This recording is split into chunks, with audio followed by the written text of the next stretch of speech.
오늘 복음 메시지 네 번째 시간입니다. 믿지 않는 사람들에게 복음을 전한다는 것이 저도 어렵다고 느낍니다.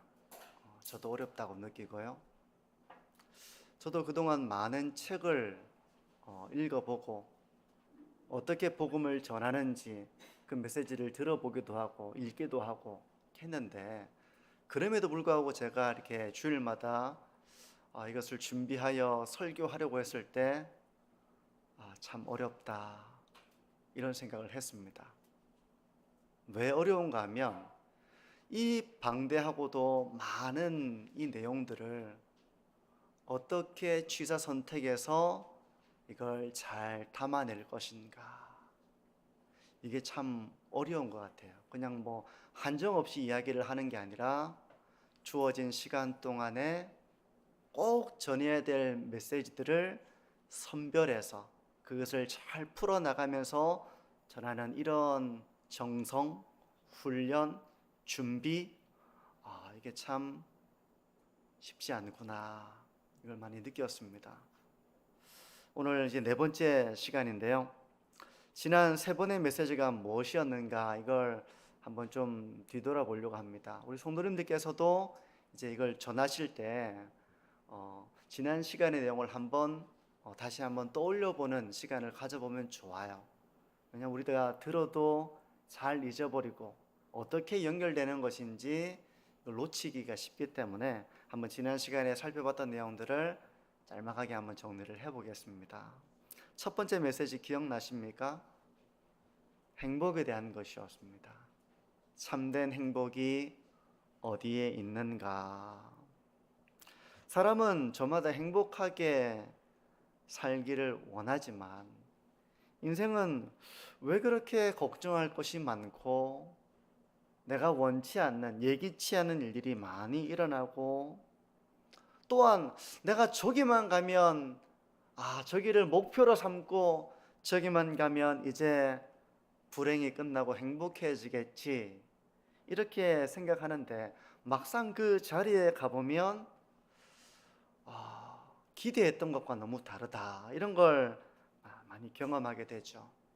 마치 사막에서 신기루를 보고 막 목이 말라가지고 막 달려갔는데 허상이었던 것처럼 인생도 여기까지만 가면, 이렇게만 되면 행복하겠지 생각하지만 막상 그 자리에 도달해 보면 흰그릇처럼 내가 행복할 거라고 생각했던, 내가 이제 더 이상 불행하지 않을 거라고, 만족할 거라고 생각했던 그런 행복이 없다는 것을 계속 발견하게 되는 것입니다.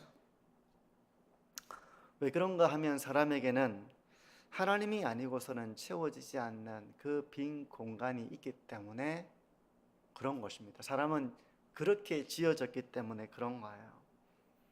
하나님 안에서만 참된 만족과 기쁨을 누리도록 사람은 지어졌기 때문에 그런 것입니다. 그래서 우리가 어떤 사랑하는 사람을 잃거나 인생의 큰 고난을 만나게 되고 어려움을 겪게 되면 아무리 맛있는 음식이 있어도 맛이 없습니다. 입이 써서 맛이 없어요. 아무리 편안한 집에서 안락한 침대에 누워 잠을 자려고 해도 잠을 이룰 수가 없습니다. 사람이란 바로 이렇게 하나님 안에서만 참된 행복을 누리도록 지어졌다는 것입니다. 이것이 우리가 첫 번째로 전한 메시지였습니다. 기억나시죠? 그래서 두 번째 메시지는 하나님이 아니고선 채워지지 않는 이 빈 공간을 둔 우리가 뭘 해야 되는가? 그 하나님을 찾아야 한다. 우리가 이 메시지를 전해야 한다고 했습니다.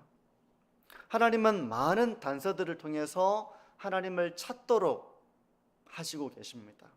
마치 탐정이 사건의 현장에서 작은 단서들을 가지고 뭔가 실마리를 풀어나가는 것처럼 하나님은 하나님을 찾도록 많은 단서들을 남겨두셨다는 것입니다. 그 첫 번째는 바로 하나님께서 창조하신 이 세상이라고 했습니다. 만물은 하나님의 신성과 능력을 보여주고 있어요. 사람이 그린, 만든, 지은 그 모든 것이 그 사람의 탁월함과 예술성과 그 능력을 나타내듯이 만물은 하나님의 신성과 능력을 나타내고 있기 때문에 하나님이 없다고 핑계하지 못한다. 주님은 그렇게 말씀하고 계신 것입니다. 하지만 이것만 가지고는 하나님의 성품이 무엇인지, 하나님이 이 세상을 왜 지으셨는지, 하나님의 계획은 무엇인지 이런 것들을 모두 알 수는 없다고 했습니다. 그래서 하나님은 이런 우리가 하나님을 더듬어 찾을 수 있도록 주신 것이 바로 성경입니다. 하나님은 특별한 사람들을 선택하셔서 그들에게 영감을 주셔서 성경을 기록하게 하셨고 하나님의 뜻을 나타내셨습니다. 하나님이 어떤 분이신지, 우리가 누구인지, 왜 우리가 지음받았는지 이런 것들을, 하나님의 계획이 무엇인지 이런 것들을 알게 하시기 위해서 성경을 기록하게 하신 것입니다. 그러므로 우리가 하나님을 찾으려면 반드시 성경을 통해서 하나님을 찾아야 한다 이렇게 했습니다. 그러니까 우리가 참된 행복을 누리기 위해 하나님을 찾아야 되고, 이 하나님은 어떻게 찾는가? 하나님이 기록하신 말씀을 통해서 하나님을 찾아야 됩니다 라고 우리는 전해줘야 한다는 겁니다. 성경이 바로 하나님의 말씀인가? 그래, 내가 한번 읽어보지. 아무도 이 사실을 말해주지 않는다면 성경을 읽어야 하는지, 성경이 뭔지, 성경이 뭐가 있는지 알지 못하겠죠. 우리가 이걸 알려주고 그들을 말씀으로 인도해야 될 복음의 사명이 우리에게 있는 줄 믿습니다. 이게 두 번째 메시지였고, 세 번째 메시지는 뭐였는가? 하나님을 찾아야 하는 우리가 누구인가 하는 것입니다. 사람은 누구이며 어떤 존재인가에 대한 대답이었습니다. 하나님을 찾아야 하는 이 사람은 하나님의 형상으로 시험받은 최고의 걸작품입니다. 최고의 걸작품이에요. 어떤 다른 존재도 사람과 비교할 수 없습니다. 비교할 만한 대상이 있습니까? 사람과 비교할 만한 그런 다른 존재가 있습니까? 없습니다. 사람과 비교할 수 있는 존재가 없어요. 사람의 지성과 능력과 예술성과 이런 사람이 가지고 있는 양심과 능력과 사람과 비교할 수 있는 존재가 없습니다. 그런데 현재 사람의 모습은 처음 창조되었을 때 온전한 사람과는 많이 달라졌습니다. 먼저는 하나님과 관계가 단절되었습니다. 그래서 하나님과 단절된 것입니다. 하나님과 교제 없는 삶을 사는 것입니다. 하나님의 사랑과 하나님의 돌보심 가운데 살아가도록 창조되었지만 현재 인간은 그렇지 못하다는 것입니다. 그러다 보니 이제 이웃과의 관계도 온전하지 못하고 깨어지는 것입니다. 하나님의 뜻대로 세상을 다스리도록 지음받았지만 사람은 눈앞에 있는 욕심에만 치우쳐서 이 세상을 잘 다스리는 청지기로서의 삶을 살지 못하고 있는 것입니다. 성경은 이런 인간이, 하나님은 사람을 정직하게 지으셨지만 사람이 죄로 말미암아 타락한 결과 이런 현실이 되었노라 라고 말씀하고 있는 것입니다. 더 이상 완전한 도덕성을 나타내 보이지 못합니다. 우리가 살아가는 삶을 보면 타락했다는 것이죠. 하나님을 알지 못합니다. 우리의 지성도 타락한 것입니다. 이것이 바로 현재 인간의 현실입니다. 때문에 이런 인간은 은혜가 필요한 존재이다. 하나님의 은혜가 필요한 존재이다. 우리가 이것을 이야기했었습니다. 우리가 이런 이야기를 믿지 않는 사람들에게 차근차근 전해야 될 책임이 우리에게 있다는 것이죠. 이제 오늘 네 번째 메시지인데요. 길과 진리 그리고 생명이라는 제목입니다. 바로 예수님에 대한 말씀이에요. 예수님.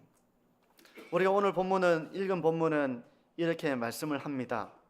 예수께서 이르시되 내가 곧 길이요 진리요 생명이니 나로 말미암지 않고는 아버지께로 올 자가 없느니라. 예수님은 자신을 향해서 뭐라고 말씀합니까? 먼저 길이라고 말씀합니다. 길.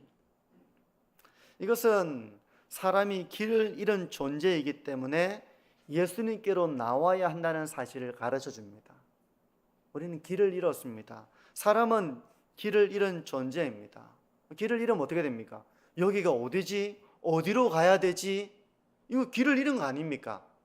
근데 사람은 이렇게 길을 잃었다는 것입니다. 나는 어디에서 왔으며 나는 누구이며 여기가 어디이며 어디로 가야 하는지 사람은 길을 잃어버린 거예요. 길을 잃으면 어떻게 합니까? 길을 찾으려고 하죠. 그게 본능입니다. 그래서 나름대로 사람들은 길을 찾습니다. 어떤 사람은요, 많은 사람이 걸어가는 길을 따라가면 안전할 거라고 생각합니다. 그래서 남들이 공부하니까 공부합니다. 남들이 대학 가니까 대학 갑니다. 내가 왜 공부해야 되는지, 내가 누구인지, 어떤 목적을 가지고 살아야 되는지, 그 목적을 이루기 위해 현재 내가 어떻게 살아가야 되는지 이런 것을 고민하고 생각하지 않고 남들이 가는 길을 따라가는 것입니다. 생각해보면 저도 그랬던 것 같아요. 많은 사람들이 걸어가는 길을 따라감으로써 안심합니다. 다 이 길을 걸어가니까. 그래서 그 길을 바른 길이라고 생각하는 것입니다. 또 어떤 사람들은 삶의 의미가 어디 있냐? 삶은 의미가 없고 삶에는 답이 없는 것이다. 이렇게 말합니다. 또 우리가 살아가는 삶을 보면 참 모순이 참 많잖아요. 모순이 많습니다. 정의를 가지고 살아야 될 사람들이 정의를 왜곡하고 법을 바르게 집행해야 될 사람들이 오히려 법을 이용하고 말과 행동이 다른 이런 부조리함들이 너무 많은 것이죠. 삶은 고통스러운 일들이 참 많습니다. 하지만 어떤 사람들은 이런 인생도 우리가 비관하지 말자, 우리가 긍정적으로 살아가자, 그렇게 말하기도 합니다.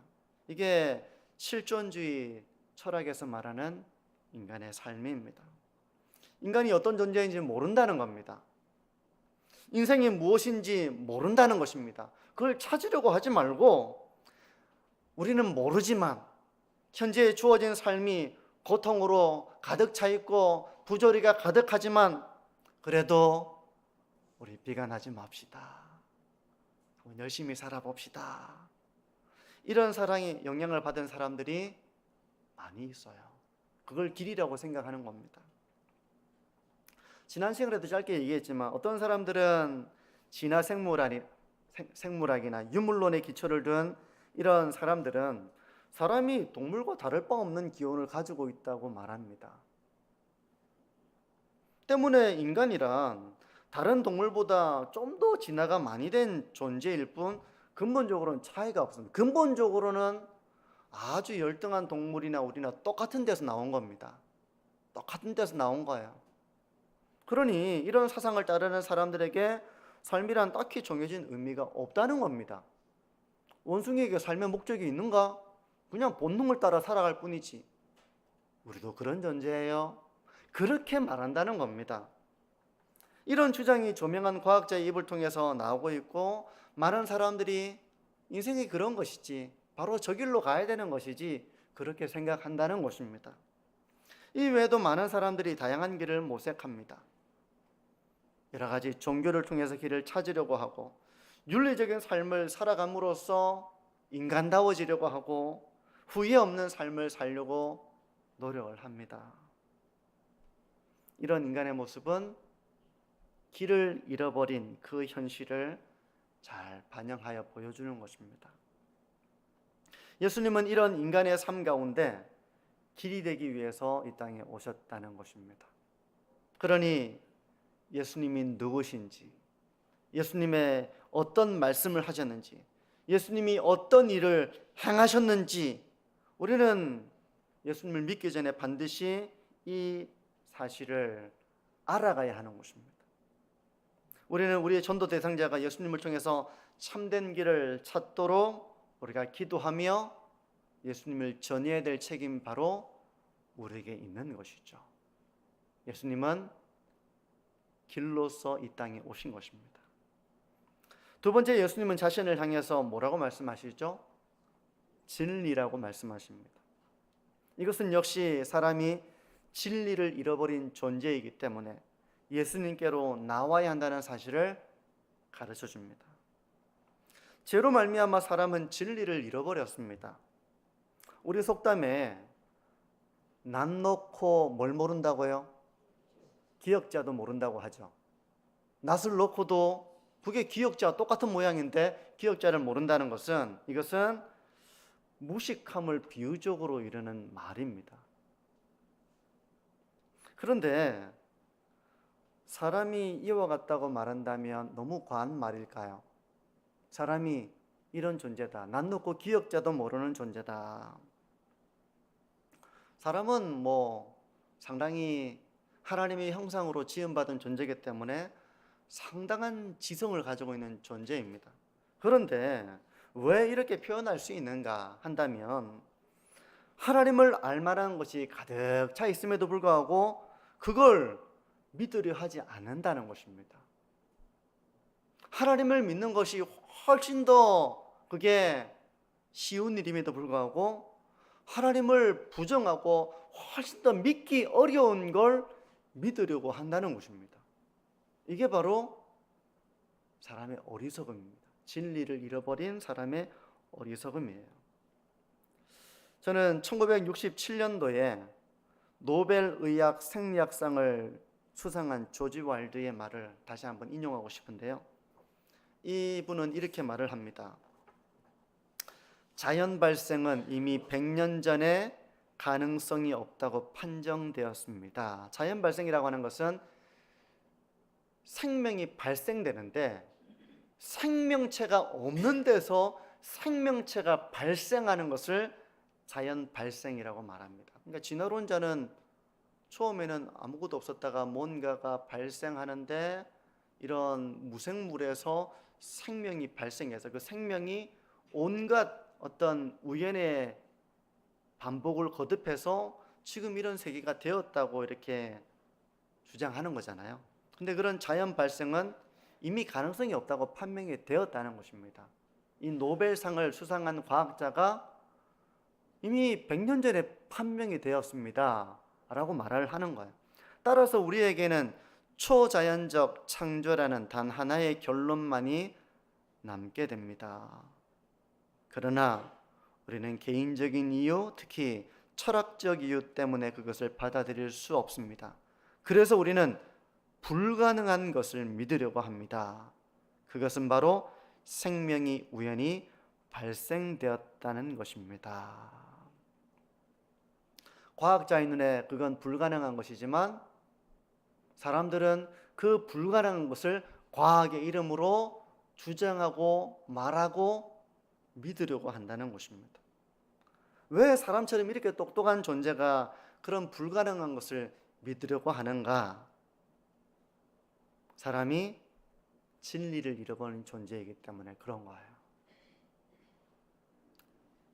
성도 여러분, 예수님은 이런 인간에게 진리를 알게 해주기 위해서 진리로서 이 땅에 오셨습니다.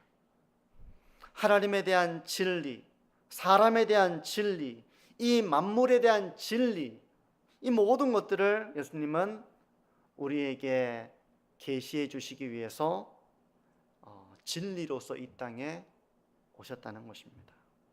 우리는 우리의 전도 대상자가 예수님을 통해서 참된 인생의 진리를 깨닫도록 기도하며 예수 그리스도를 전해야 될 책임이 우리에게 있는 줄 믿습니다.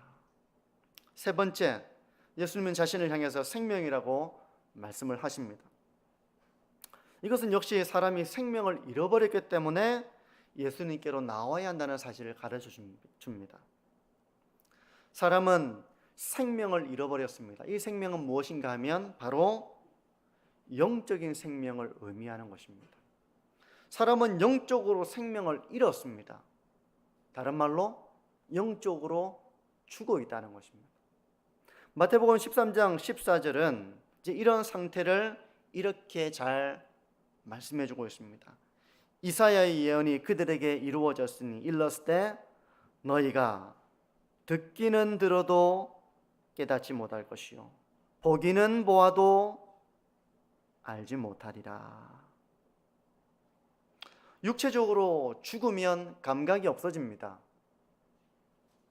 육체적으로 죽으면 감각이 없어집니다. 맞아도 아프지 않고 눈앞에 뭔가를 보여줘도 볼 수 없습니다. 귀에다 대고 아무리 크게 이야기를 해도 듣지를 못합니다. 육체적으로 죽으면 감각이 없는 것입니다. 근데 영적으로 죽으면 들어도 듣지 못하는 것입니다. 뻔히 보여주어도 보지를 못하는 것입니다. 하나님이 계시다고 할 만한 것들을 보여주어도 들려주어도 보아도 보지 못하고 들어도 듣지 못하는 것입니다. 영적으로 죽어 있기 때문에 그런 것입니다. 생명을 잃어버렸기 때문에 그런 것입니다. 마치 가지에서 나무가 가지가 꺾이면 생명을 잃고 아무런 열매를 맺지 못하고 말라 죽어가는 것처럼 죄로 인해 타락한 인간의 현실이 이와 같다는 것입니다. 영적인 생명을 잃어버린 것입니다. 때문에 아무리 보여주어도 보지 못합니다. 아무리 들려주어도 듣지 못하는 거예요. 생명이 없기 때문에 그런 것입니다. 예수님은 영적으로 죽은 자에게 생명을 주시기 위해서 오셨습니다. 그래서 우리는 전도 대상자들이 예수님을 통해서 생명을 얻도록 기도하며 복음을 전해야 하는 것입니다. 길을 찾고 진리를 깨달으며 생명을 얻는 이 모든 복이 예수 그리스도를 믿음으로 누리게 되는 복인 줄 믿습니다. 그런데 이 믿음은 하나님의 선물이에요. 우리는 이 사실을 가르쳐 줘야 됩니다. 이 믿음이 하나님의 선물이다. 에베소서 2장 8절과 9절에는 이렇게 말씀합니다. 너희는 그 은혜에 의하여 믿음으로 말미암아 구원을 받았으니 이것은 너희에게서 난 것이 아니요 하나님의 선물이라. 행위에서 난 것이 아니니 이는 누구든지 자랑하지 못하게 함이라. 믿음으로 말미암아 구원을 받았는데 이 믿음이 우리에게서 난 것이 아니라 하나님의 선물이라는 것입니다. 믿음조차도 하나님이 주시는 선물이라는 거예요. 길을 찾고 진리를 깨닫고 생명을 얻는 것은 예수님을 믿음으로 인한 복인데 성경은 그 믿음조차도 하나님의 선물이라고 말씀합니다. 이 선물을 어떻게 받죠? 어떻게 받습니까? 방법이 있습니까? 방법이 있다고 알려줘야 되는 겁니다. 그 방법이 있습니다. 바로 그 방법은 이 믿음은 어떻게 받는 것입니까? 믿음은 들음으로, 들음은 그리스도의 말씀으로. 로마서 10장 17절은 이렇게 말씀합니다. 그러므로 믿음은 들음에서 나며 들음은 그리스도의 말씀으로 말미암았느니라. 믿음의 선물은 들을 때 생겨나는 것입니다. 무엇을요? 그리스도의 말씀을 들을 때 믿음이 생겨나는 것입니다. 그러므로 우리가 이렇게 차근차근 믿지 않는 자들에게 참된 행복에 대한 메시지, 하나님을 찾아야 한다는 메시지, 우리가 하나님의 형상으로 지음받은 존재이지만 지금은 그 형상이 깨어진 죄인이라는 메시지 때문에 길과 진리와 생명이 되신 예수 그리스도를 믿어야 한다는 이 메시지를 전하고 있을 때에도 그들이 믿음을 가지지 않는다고 해서 이상하게 열 필요가 없습니다. 이 믿음은 하나님이 선물로 주시는 것이기 때문에 이것을 사모하며 듣고 그리스도의 말씀을 들으며 이 믿음을 사모해야 된다는 것입니다.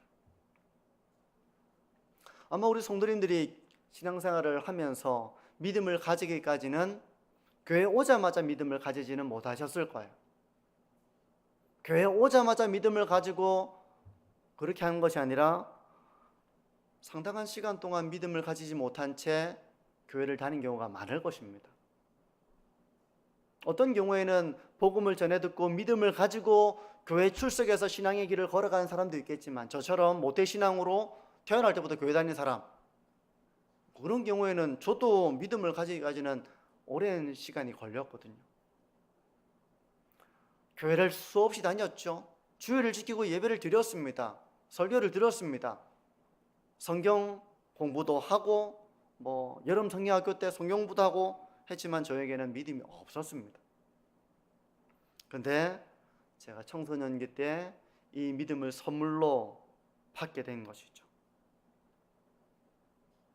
하나님의 선물인 믿음이 생긴 이후로 저의 신앙생활은 정말 달라졌습니다. 그 전까지는 의무로 교회를 다녔습니다. 교회 가는 것이 기쁘지는 않았습니다. 제가 자원해서 간 건 아니었어요. 가라고 하니까 갔고 의무적으로 주일 예배를 지켰고, 교회는 제 삶의 그냥 일부였습니다. 제가 믿음이 있어서 그런 건 아니었고 그냥 교회 가운데 태어나서 교회를 다니며 그렇게 살아왔기 때문에 다니긴 다녔지만 저에게 신앙의 기쁨이라든지 교회에 가고 싶다든지 그런 마음은 없었습니다.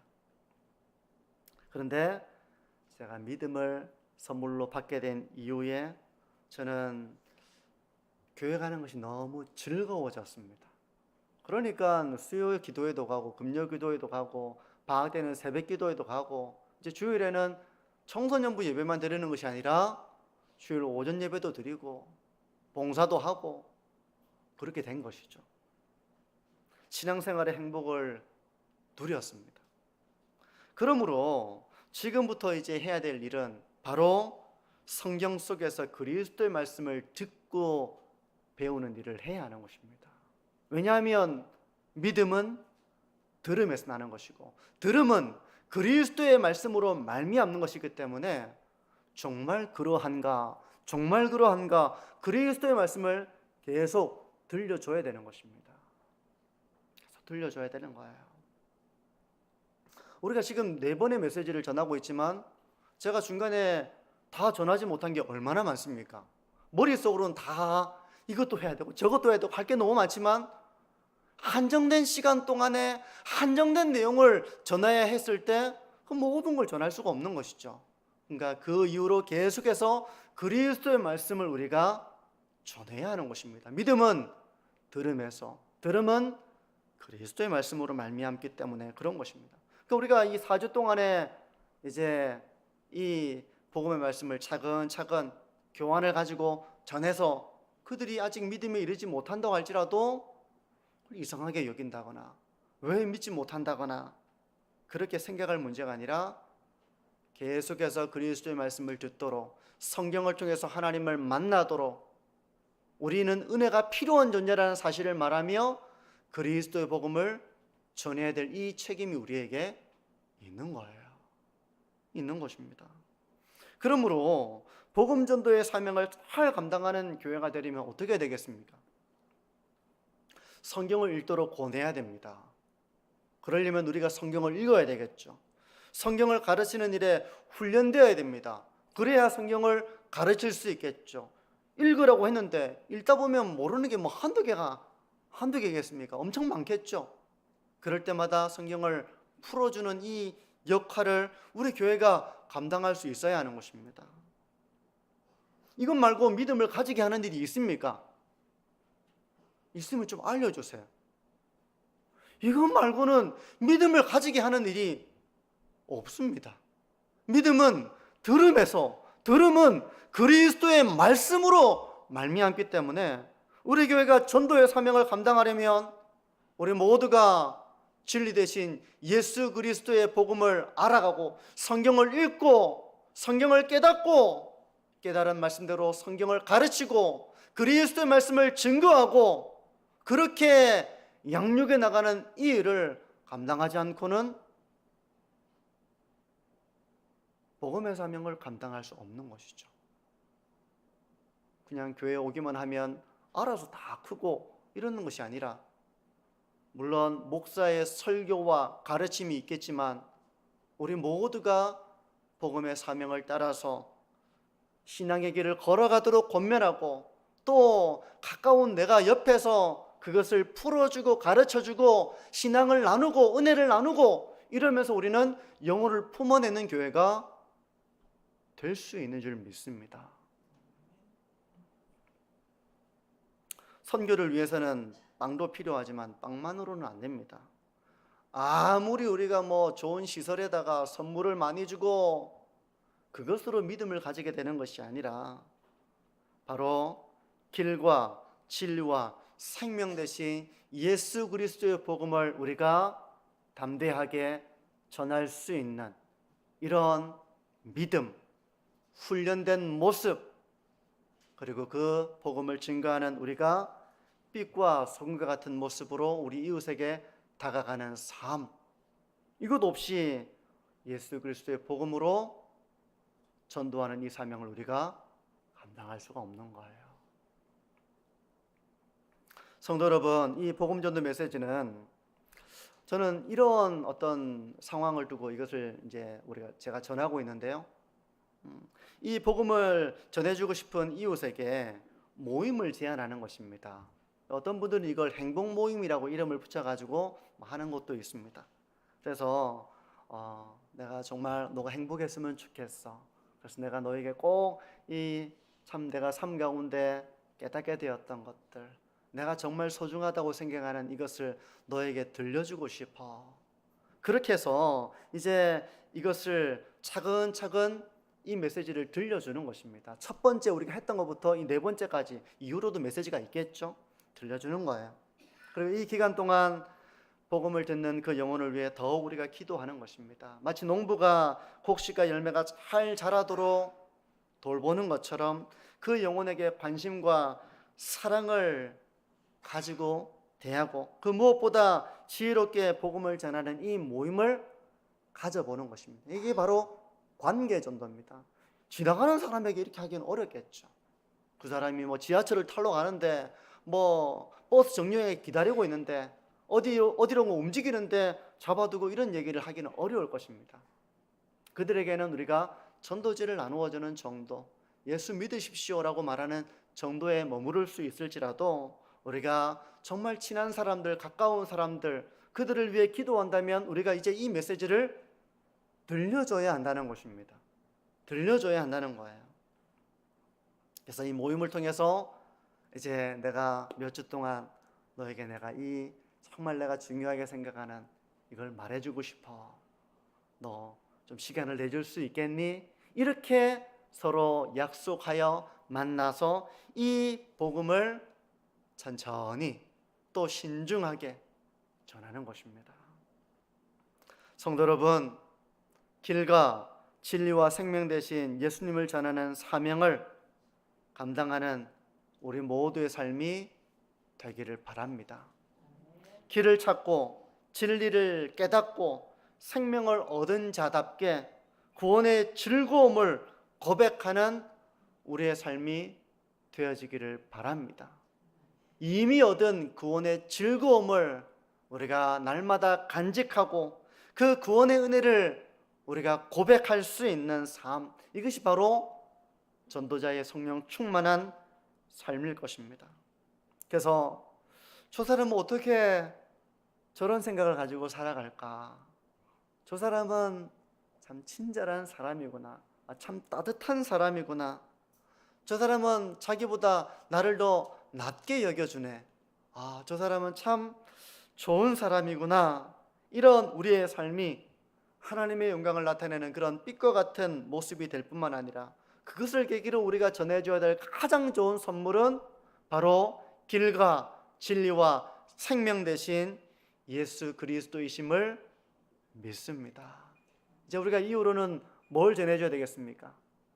우리를 위해서 예수님께서 하신 일, 행하신 일, 말씀하신 것들을 우리가 증거하며 바로 이 믿음으로 구원에 이르도록, 믿음은 들음에서, 들음은 그리스도의 말씀으로 말미암는다는 이 하나님의 방법을 따라서 길과 진리와 생명 되신 예수 그리스도를 증거하는 우리 만천중앙교회가 되어지기를 주님의 이름으로 축복합니다.